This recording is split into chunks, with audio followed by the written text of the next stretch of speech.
Salut à toi, donc aujourd'hui on se retrouve dans une petite vidéo, on va parler du gainage, ou plus précisément comment développer un gainage efficace, et spécifiquement pour les sports de combat.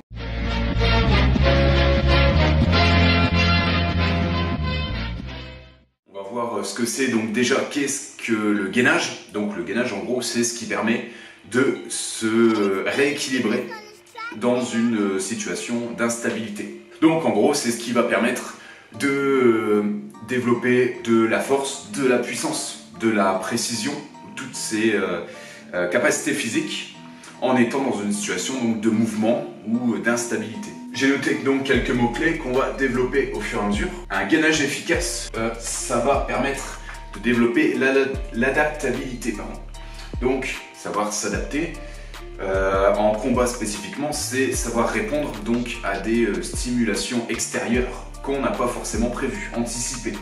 Et donc s'adapter à ces stimulations qui viennent donc d'un adversaire ou d'un partenaire, ça va être donc de savoir gérer son corps pour produire ce qu'il faut de puissance, de force, de résistance ou de précision ou d'équilibre, donc en réaction à ce que l'adversaire nous propose comme situation. Donc ça va être de pouvoir réagir correctement à une frappe, un déplacement, dans l'anticipation ou la réaction. Efficacité, donc un bon gainage, ça va permettre donc d'être plus efficace, encore une fois en fonction des situations qu'on rencontre. Donc ça peut être l'efficacité en termes de force, un moment de force, un moment de puissance, placer simplement la bonne frappe au bon moment, esquiver au bon moment, avoir des appuis assez solides et un transfert de force suffisant pour soit encaisser, esquiver, envoyer une frappe, encore une fois, au moment, au bon timing. Il y a une grosse variante timing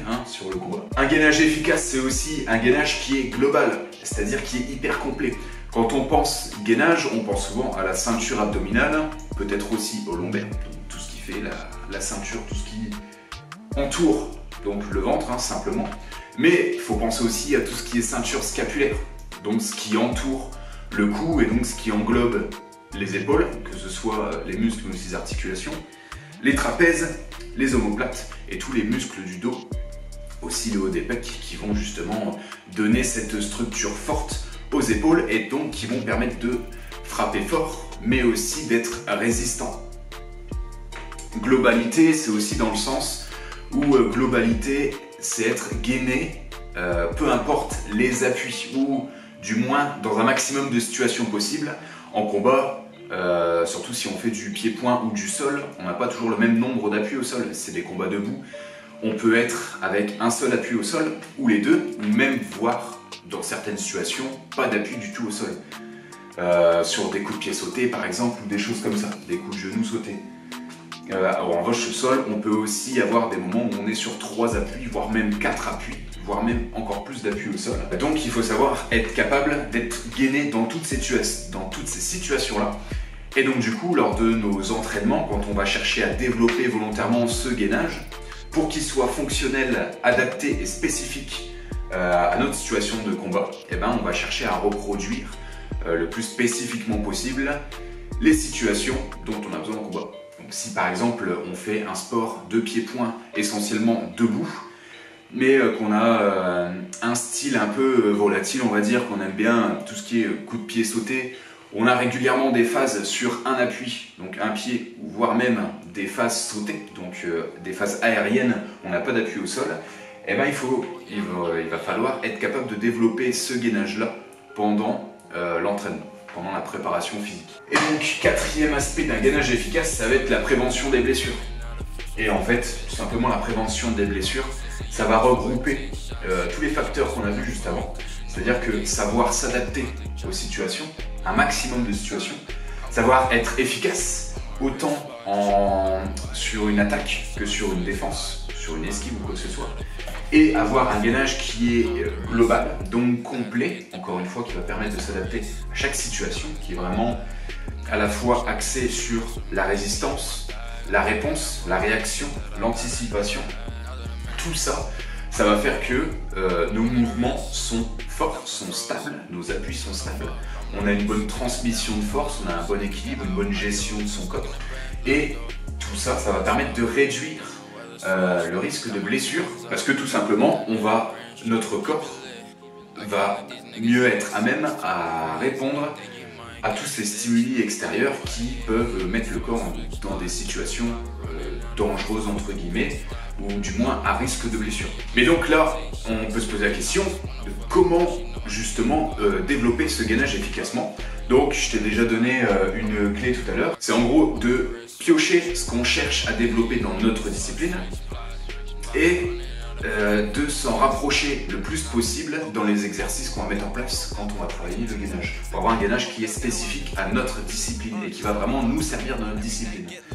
Contre-exemple, faire du gainage statique, c'est pas du tout ce qu'on va chercher en combat. Parce qu'on va très rarement avoir, même presque jamais, avoir des phases purement statiques. Ça peut se retrouver dans un petit peu plus au sol, ou dans les moments où on va chercher à bloquer l'adversaire en statique. Mais ça va pas être hyper fonctionnel quand même, parce que même si on essaie de bloquer un adversaire au sol en étant statique, lui va nous envoyer des stimuli, il va essayer de réagir, de se sortir de là, peu importe comment il s'y prend. Mais même si nous, notre corps est statique, on essaie de le bloquer, lui va nous envoyer des stimulations et on va devoir réagir. Donc même si notre but c'est de ne pas bouger, on aura quand même des stimulations extérieures qui vont nous faire bouger, qui vont nous demander une réponse musculaire à ces stimulations justement. Et donc malgré qu'on soit statique, nos muscles ne vont pas se contracter de la même façon et donc nos muscles ne vont pas être dans un système de contraction isométrique, ils ne vont pas se contracter de façon statique. Ça va toujours être des muscles différents qui vont être recrutés pour gérer justement cette stabilité, pour rester stable sur l'adversaire. Mais dans la plupart des cas, dans tous les cas, on n'est pas donc dans des situations statiques en combat, la plupart du temps. Donc c'est pour ça que quand on va chercher à travailler le gainage, on va chercher à le travailler de façon dynamique. Et de façon dynamique la plus spécifique possible au sport. Je pense que tu auras pigé le truc. Après attention, je dis pas que travailler le gainage de façon statique, comme on peut le voir, la planche classique sur les avant-bras où on reste X temps en position statique, je dis pas que ça sert à rien. Il faut la travailler, mais dans certains cas. Par exemple, ça va être utile pour les personnes qui n'ont pas fait de sport depuis longtemps, qui se remettent au sport ou qui tout simplement se mettent au sport. Donc ça va être bien en gros chez les débutants. Chez les personnes débutantes, ça va être intéressant de travailler le gainage statique pour tout simplement avoir une base de travail et ensuite pouvoir faire évoluer ça en gainage dynamique. Mais si je pense que la plupart des personnes qui regardent ces vidéos sont déjà des sportifs ou des sportives, donc il n'y a pas vraiment d'intérêt à bosser du gainage statique. Après forcément, si toi ça te fait du bien, si tu as un intérêt quelconque à travailler ça, n'hésite pas à le mettre. Mais en règle générale, il vaut mieux largement travailler le gainage dynamique, c'est beaucoup plus fonctionnel, beaucoup plus efficace. Et en plus, ça va permettre de diminuer ton temps de séance parce que forcément, vu que tu vas mettre du mouvement dans le gainage dynamique, tu vas avoir besoin de moins de temps pour arriver à ton effort maximal ou l'intensité que tu recherches par rapport à un gainage statique. Donc, juste après ça, je vais te montrer 5 exemples d'exercices de gainage, donc justement qui vont viser toutes ces caractéristiques-là.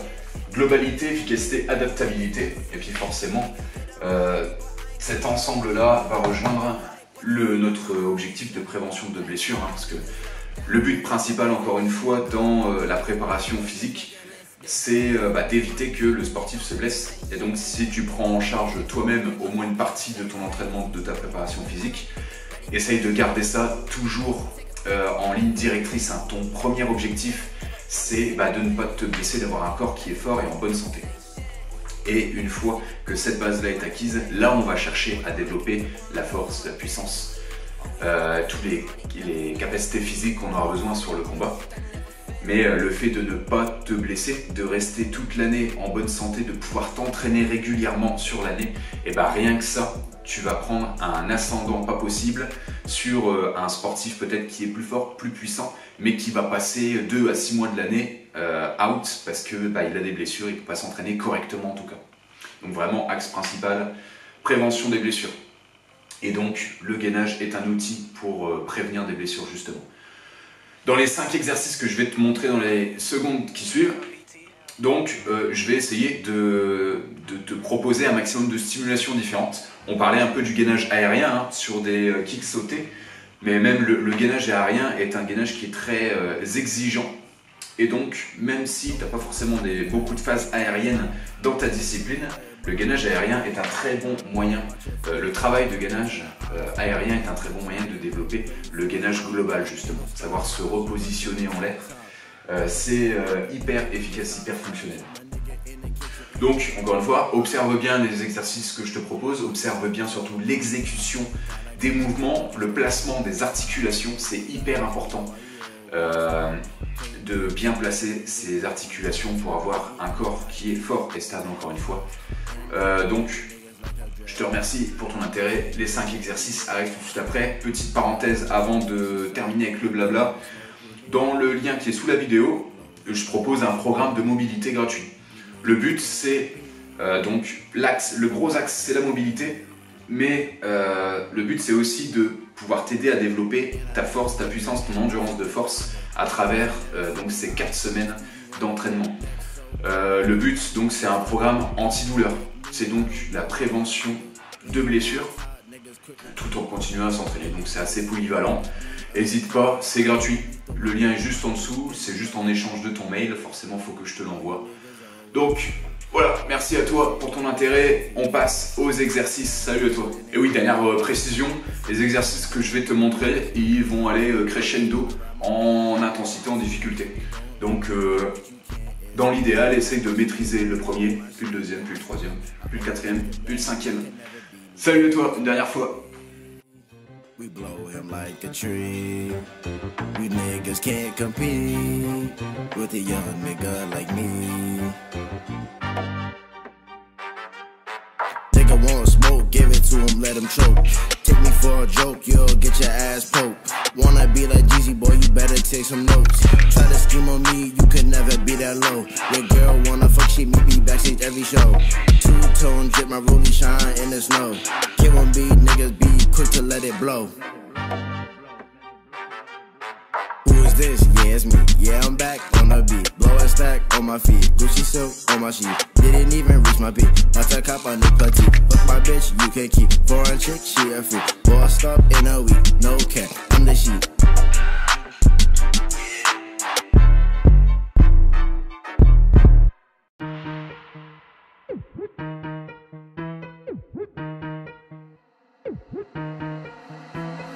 Ángel La Ciencia.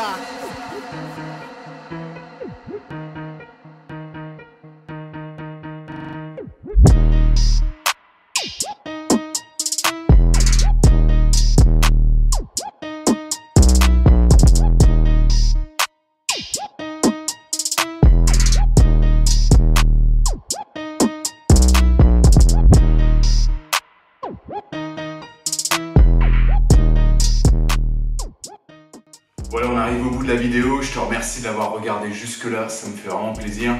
Et n'hésite pas, le lien juste en dessous va récupérer ton programme gratuit de mobilité. Allez, salut, on se retrouve bientôt dans la prochaine vidéo.